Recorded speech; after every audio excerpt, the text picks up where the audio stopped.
संजय दादांचं सुद्धा या ठिकाणी मनपूर्वक पुन्हा एकदा आभार असणार आहे. एक कॉर्नर लावून धरतो, अर्थात उजवा कॉर्नर पट्टीकडे आणि डावा कॉर्नर आपण या ठिकाणी पाहतोय शुभम सड्यारकडे. इथं मात्र स्टार रेडर ओ हो आपण पाहिलं मित्रांनो, उत्तम दर्जाचा रेडर, चालाकी दाखवली जाते. एक निश्चितच मित्रांनो आपण या कार्यक्रमाच्या निमित्तानं आदरणीय मोहनजी दळवी यांना या ठिकाणी व्यासपीठावर पाहिलं. त्यांचा यथोचित असा सन्मान या कार्यक्रमाप्रसंगी आपण संपन्न केला. त्यांच्याकडून या स्पर्धेनिमित्तानं पहिल्या दमदार पर्वासाठी आदरणीय मोहनजी दळवी यांच्याकडून 200 रुपयाचं बहारदार अशी देणगी या ठिकाणी सुपूर्द केलेली आहे. धन्यवाद. पुन्हा एकदा आपण ज्याला पाहतोय तो चालाक, चतुराई भरी अशी चढाई करणारा, या खेळातला मास्टर माइंड ज्याला संबोधला जातो तो अंबरखोलचा मिथिलेश गावडे. पण इथं मात्र मिथिलेश गावडेला मैदानाच्या बाहेर जावं लागतंय, कारण एका बाजूला बोनस कंप्लीट झाला होता पण विरुद्ध बाजूने मात्र त्याला पुश केलं गेलं. अर्थात पॉइंट्स पुन्हा एकदा मिळतो तो केदारनाथ अंबरखोल या संघाला. हा सामना सुरू होण्याआधीच आपण सांगितलं होतं की एक मोठी फाईट, एक बिग फाईट आणि नानाच्या रूपाने संयमी पारी नेहमीच असते, विस्फोटक खेळी असते. पण इथं मात्र एक उत्तम दर्जाची खेळी नानाला सुद्धा करावी लागणार आहे. आपण एक चांगल्या प्रकारचा दर्जेदार डिफेन्स पाहतोय तो अंबरखोल संघाचा.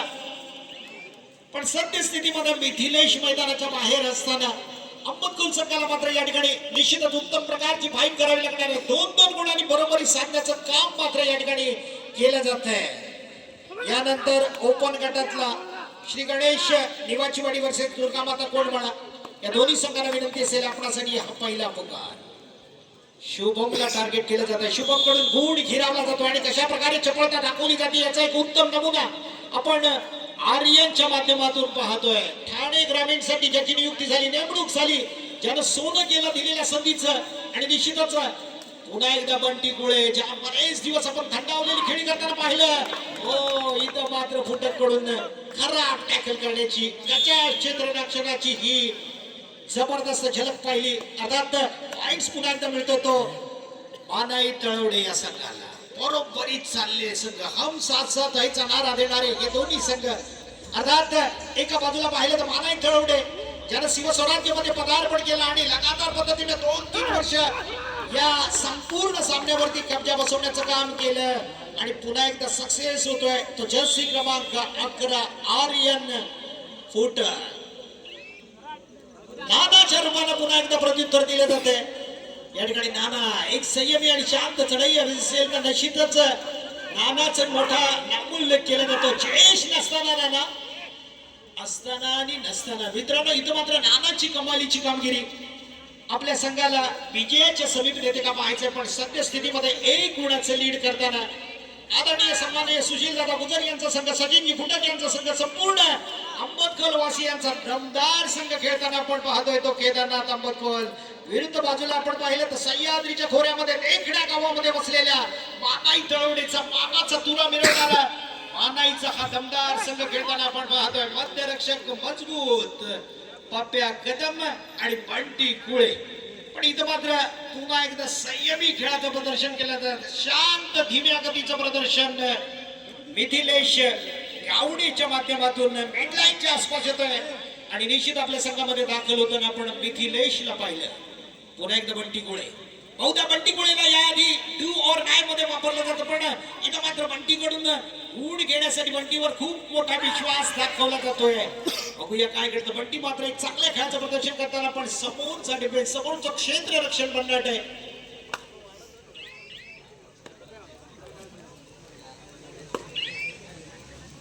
इथं मात्र आर्यन फोटक कडून एक चांगली कामगिरी, कारण ज्याच्यासाठी सियाकडून बक्षीस आले. विरुद्ध संघाकडून आपण पाहिलं तर नाना जबरदस्त किरकी घेतली जाते स्वतःसाठी. निश्चितच या ठिकाणी अथक परिश्रम घेतला जात आहे आणि मित्रांनो असं म्हटलं जातं यशाचं शिखर गाठण्यासाठी आपण अथक मेहनत केली पाहिजे. आणि निश्चितच ही अथक मेहनत करताना आपल्या वाटेवरती जरी शनी आला ना तरी तो वाट बदलण्याचं काम करतो आणि तेच काम इथं मात्र डू ऑर डायचा बदल केला जातोय. नानासाठी नानाला उत्तम खेळावं लागणार आहे, कारण समोरचं क्षेत्ररक्षण भेदक आहे. या क्षेत्ररक्षणामधून गुण घेणं खूप कठीण आहे. घेराव घातला जातोय, नानाला अडवलं जातंय, थांबवलं जातंय. नाना सारख्या उत्तम खेळाडूला हर एक नाना कला करण्याचं काम केलं. पण मित्रांनो, ज्याच्याकडे असेल कला तर कुणी बी म्हणेल की मला घेऊन चला, पण इथं मात्र नानाला मैदानाच्या बाहेर जावं लागतंय. आणि निश्चित न करता का मला, कारण त्याच्या क्षेत्ररक्षण खराब क्षेत्ररक्षणाच्या जोरावरती पुन्हा एकदा टू ऑर डायचा बचाव. घातक चढाई या ठिकाणी करो या मरोच्या परिस्थितीमधून स्वतःला सावरायचं आहे. निर्धारित 30 सेकंदामध्ये स्वतःला सिद्ध करावं लागतं. इथं वाद एकस्मे केले जातात, पण ज्यांना 111 रुपयाचं बक्षिसाचं नाहीये मित्रांनो, पण निर्णय क्षमता ज्यांच्याकडे अचूक आहे, प्रीतम सुतार सर आणि विश्वास खरात सर. विश्वास असला पाहिजे मित्रांनो. पण पुन्हा एकदा बंटी चढाईसाठी असणार आहे 3 गुणांचं लीड.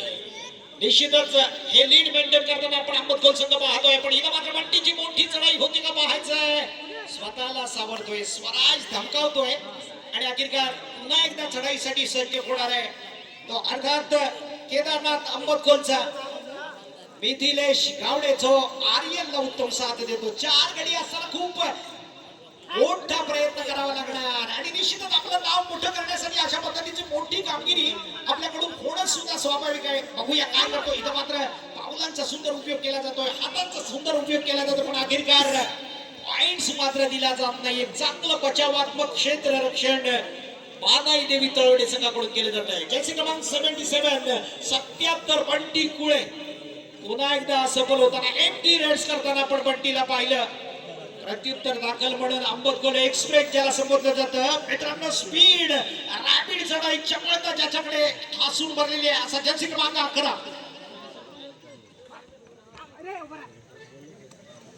आर्यन फुटक. निश्चितच उत्तम दर्जाची चढाई या ठिकाणी केली जाते. समोर मात्र सुनील घाणेकरचा आव्हान असणार आहे, समोर बंटी कुळेचं आव्हान असणार आहे, समोर बंटी विचारेचं आव्हान असणार आहे आणि बलाढ्य डिपेंडर पप्प्याचं आव्हान असणार आहे. मात्र फर्स्ट हाफ या ठिकाणी समाप्त होतोय. एक दर्जेदार खेळाचं पहिल्या सत्राची सांगता 3 गुणांचं लीड घेऊन केदारनाथ अहमदखोल. बघूया दुसरं सत्र किती रंजक होतो. आपण प्रतीक्षा करतोय ज्या खेळाची आपल्या सर्वांना आवड आहे असं ओपन गटाचा सामना. यानंतर आपण पाहणार आहे श्री गणेश निवाजीवाडी वर्सेस दुर्गामाता खोडमाळा. बंटी कुळे 6-3 गुणांचं लीड करताना आपण केदारनाथ अहमदखोल संघाला पाहतोय. दरम्यान आपण दोन्ही कॉर्नर वरती अटॅक करताना आपण बंटी कुळेला पाहतोय.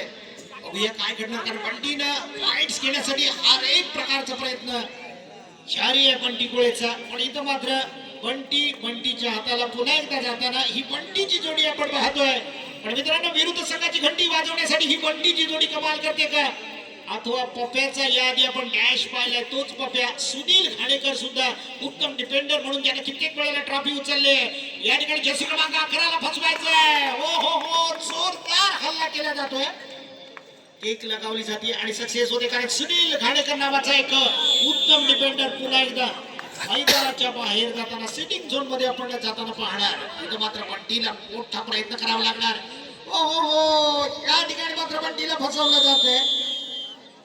या सामन्यावरती मजबूत पकड निर्माण केली जाते ते केदारनाथ अहमदखोल या संघाकडून. आणि खऱ्या अर्थानं आतापर्यंत एक चांगलं उत्तम खेळाचं समतोल राखण्याचं काम केलं तो स्टार रेडर जर्सी क्रमांक 11 अहमदखोल एक्सप्रेस संबोधला जाणारा आर्यन फुटक. पप्प्याकडे खास करून लक्ष केंद्रित केलं जाणार आहे. एका बाजूला आपण बघतोय बंटी विचारे, दुसऱ्या बाजूला पप्प्या कदम. हो पप्प्याचं जबरदस्त या ठिकाणी आपण टॅकल बराच वेळा पप्प्याचं पाहिलेलं आहे आणि पप्प्या ज्या वेळेला टॅकल करतो ना मित्रांनो, एका जागेवरती थांबवण्याचं काम करतो तो पप्प्या कदम. आदरणीय बाबू पवार, प्लीज आपल्याला विनंती असेल आपण सरपंच नितीन मेढे यांची भेट घ्यायची. पप्प्या एक धष्टपुष्ट खात्या बित्या घरचा बलाढ्य बाहुबली. मित्रांनो, ज्या वेळेला हा सह्याद्रीच्या खोऱ्यातून आलेला वाघ विरुद्ध संघावरती आक्रमण करतो ना, त्या वेळेला पकडण्याचं धाडस कोणी करत नाही, कारण याला म्हणतात कबड्डीतला एक बलाढ्य बाहुबली खेळाडू. ज्याला जर पकडलं तर सुपर रेडचं दर्शन घडू शकतं. म्हणून विरुद्ध संघाकडे थोडासा धाक आणि भीती असते. पण इथं मात्र मिथिलेश गावडे, मिथिलेशला कारनामा करावा लागणार. पण जोपर्यंत पप्प्या मैदानात पप्प्याच्या हाताला जर विरुद्ध संघाचा जर सूर बसला, पप्प्याच्या हाताला जर विरुद्ध संघाकडून निश्चितच एखादा रेडर थांबवण्याची कला जर निर्माण झाली तर मात्र या खेळाचं चित्र बदलण्याची ताकद मानाई तेवढे संघ राखू शकतो.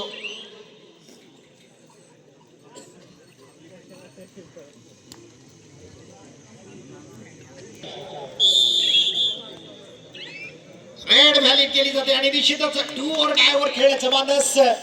पण मित्रांनो, ज्याच्या मनावर जराही दडपणाची भीती नाहीये, अर्थात दडपण जराही असणार नाहीये, ज्याची चपळता आपण जाणू नये, विरुद्ध संघावरती फक्त आणि फक्त अटॅक करायचा आणि विरुद्ध संघाकडून गुण हिरावून आणायचं. पण इथं मात्र स्वतःचा बचाव केला जातोय.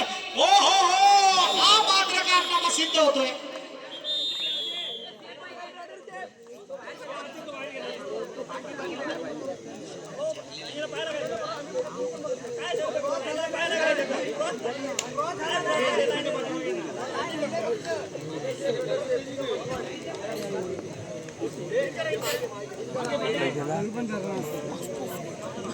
या ठिकाणी चढाईपट्टू सुरक्षित असणार आहे. जास्त खाणं सुपारी 5-5 थर्ड रेडचा इशारा बंटी विचारीसाठी 9-3 अशी परिस्थिती असताना बघूया पुन्हा एकदा कम्प्लिटली बॅकफुटवर ढकललेला असताना या ठिकाणी संघाला वारी द्यायची ते मानाई देवी तळवडे जोरदार आक्रमण केलं जातं. इथे मात्र बोनस कंप्लीट केला जातो, पण विरुद्ध संघाकडून रिवायवल साठी गुण आणणं गरजेचं आहे. हो हो हो, बंटी मात्र या ठिकाणी थांबवलं जाते. बंटी विचारेला ऑल आउट दिला जाते, पण निश्चितच या ठिकाणी आपण पाहिलं एक उत्तम दर्जाचा पॉइंट सारखा 120 जर्सी क्रमांक 7 ला वॉर्निंग दिली जाते. मित्रांनो, अशा प्रकारचा खेळ आपल्याला जिवंत ठेवायचा असेल तर पंचांचे अनमोल निर्णय आपण स्वीकारणं गरजेचं असतं. ज्या ज्या चुका आपण करत असतो त्या चुका आपण टाळणं गरजेचं असतं आणि त्यासाठी आपल्याला सतत दंडित केलं जातं, जेणेकरून आपल्याकडून आगामी काळामध्ये असं कोणत्याही प्रकारचं कृत्य होणार नाही. आणि ही खेळातली शिस्त लावण्यासाठी पंच मित्रांनो देव नसतो, पण देवासारखे निर्णय त्यांना द्यावे लागतात आणि ते स्वीकारण्याची जबाबदारी आपली असते. ओ पप्प्याकडून गुण हिरावून घेताना पाहिलं कंप्लीट 1 गुण. सामना संपण्यासाठी शेवटची 3 मिनिटे 13-4 असा फरक पाहतोय. आतापर्यंत आपण पाहिलं विरुद्ध संघाकडे आज सह्याद्रीचा वाघ जयेश लाड उपलब्ध नाहीये. बंटी कुळेचा अँकर होल्ड केला गेला, या ठिकाणी बंटीला थांबवलं गेलं. मिथिलेश गावडे जो जबरदस्त मास्टर माइंड म्हटलं जातं या खेळातला. मित्रांनो, ज्या वेळेला बंटी या वेळेला आपण मिथिलेशचा चवडा बघितलाय त्या वेळेला निश्चितच खेळाडूला थांबवण्याची किमया केली गेली आणि इथं मात्र बंटीच्या बाबतीत तशाच प्रकारचा जबरदस्त या ठिकाणी नजराना पेश करताना आपण मिथिलेशला पाहिले. पण आजच्या खेळाचा हिरो पुन्हा एकदा जर्सी क्रमांक 11 वाव, जबरदस्त चढाई, प्रत्येक चढाईकडे हमखास यश संपादन करणारा आर्यन फुटर पुन्हा एकदा सिंगल पॉइंट्स आपल्या संघासाठी. आणि इथं मात्र मोठं लीड घेताना आपण पाहतोय तो केदारनाथ आंबतखोलचा संघ.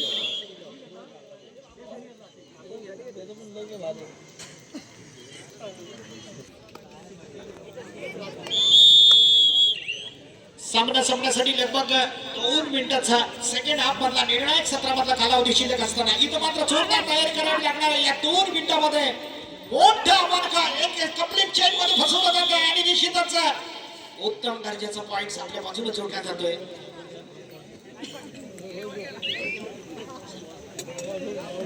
सार्थक बुरावणे जर्सी क्रमांक 7 ज्याचा उत्तम खेळ आपण पुन्हा एकदा मैदानावर पाहण्यासाठी तयार होतोय. तिघांकडून गुण हिरावून आणायचे. मित्रांनो, इथं मात्र कमीत कमी घडी असताना खूप मोठा प्रयास, खूप मोठा प्रयत्न करावा लागतो. तो निश्चितच खेळाडूला जर्सी क्रमांक 7 च्या बाबतीत सुद्धा आपण 30 किलो या बघतोय. इथं मात्र चूक होते, कारण ज्या वेळेला आपल्याला दडपण असतं त्या वेळेला अशा प्रकारच्या चुका घडतात. कारण बेस्ट डिपेंडर करून जे अपेक्षित नव्हतं ते मात्र या ठिकाणी मैदानात अपेक्षित होत आहे. अर्थात ही चूक मोठी असणार आहे नाना, पण नानाकडून खूप साऱ्या अपेक्षा. जाता जाता एक मोठी चढाई ब्लॉक केलं जात आहे. ओ हो हो, या ठिकाणी मात्र 2 गुण संपादन करतोय तो नाना विचारे.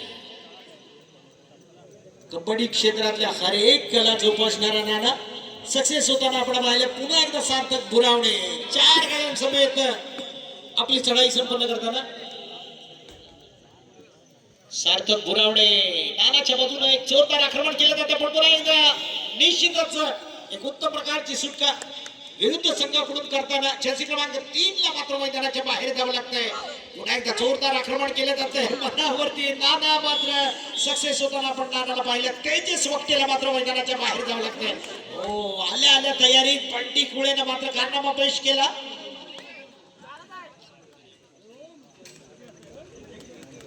नाना विचारे ऋषिकेश उर्फ नाना विचारे मित्रांनो क्षेत्र कोणतंही असू द्या गाजवण्याचं काम नानाचं आहे. पण इथं मात्र नानाला फसवलं गेलं. आतमध्ये जास्तीत जास्त खोल जाण्याचा नतीजा मात्र भोगावा लागला. आणि अशा पद्धतीने मित्रांनो मोठ्या सामन्यामध्ये एक मोठी फाईट आता पंचसरांची मिसळ वाटली जाते आणि निर्विवाद वर्चस्व राखलं जातं केदारनाथ अंबरखोल या संघाकडून. पण उत्तम प्रकारची फाईट आपण पाहिली नाना आणि त्याच्या संपूर्ण सेनेकडून दोन्ही